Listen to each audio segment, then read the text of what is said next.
आज से संसद के मानसून सत्र की शुरुआत हो रही है और इस मौके पर प्रधानमंत्री मोदी संसद भवन पहुंचे और देश को आने वाले बजट का विजन बताया।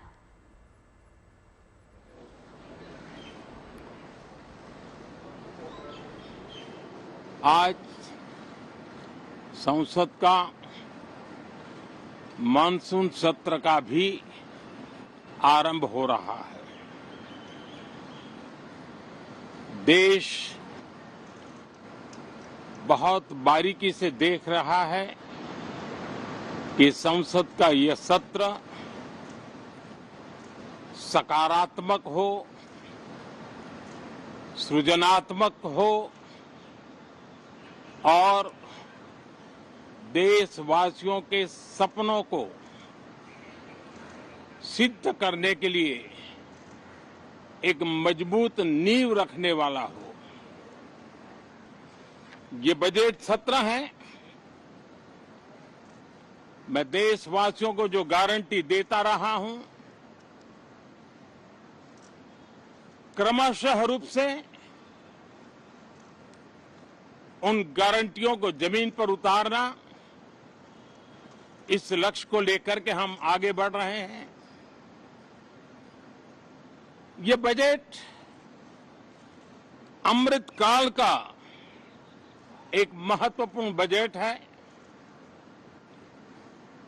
हमें 5 साल का जो अवसर मिला है, आज का बजट हमारे उन 5 साल के कार्य की दिशा भी तय करेगा और ये बजट 2047 जब आजादी के 100 साल होंगे, तब विकसित भारत का जो हमारा सपना है, उस सपने को पूरा करने की मजबूत नींव वाला बजट लेकर के हम कल देश के सामने आएंगे। हर देशवासी के लिए एक गर्व की बात है कि भारत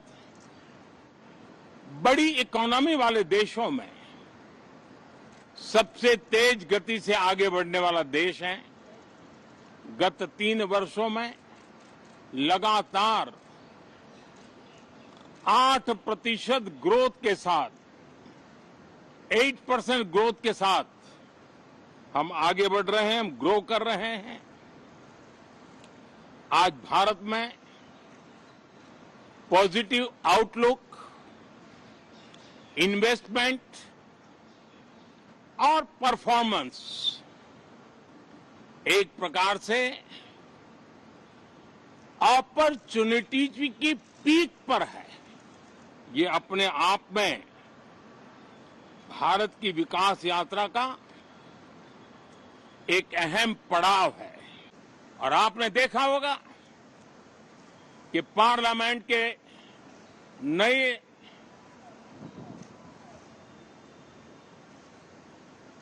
संसद गठन होने के बाद जो पहला सत्र था,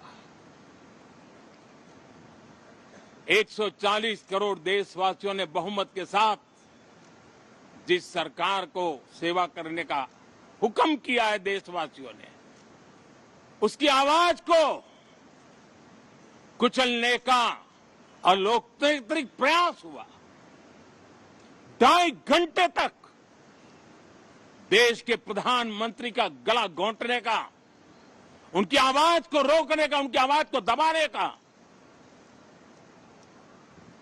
लोकतांत्रिक परंपराओं में कोई स्थान नहीं हो सकता है और इसका कोई पश्चाताप तक नहीं है, दिल में दर्द तक नहीं है। मैं आज आग्रहपूर्वक कहना चाहता हूं, देशवासियों ने हमें यहां देश के लिए भेजा है, दल के लिए नहीं भेजा है। ये सदन दल के लिए नहीं, ये सदन देश के लिए है। ये सदन सांसदों तक की सीमा तक नहीं है, 140 करोड़ देशवासियों की एक विराट सीमा करके ये लिए है। मैं विश्वास करता हूं कि हमारे सभी माननीय सांसद पूरी तैयारी के साथ चर्चा को समृद्ध करेंगे। कितने ही विरुद्ध विचार होंगे, विरुद्ध विचार बुरे नहीं होते हैं, नकारात्मक विचार बुरे होते हैं। जहां सोचने की सीमाएं समाप्त हो जाती है, देश को नकारात्मकता की जरूरत नहीं है। देश को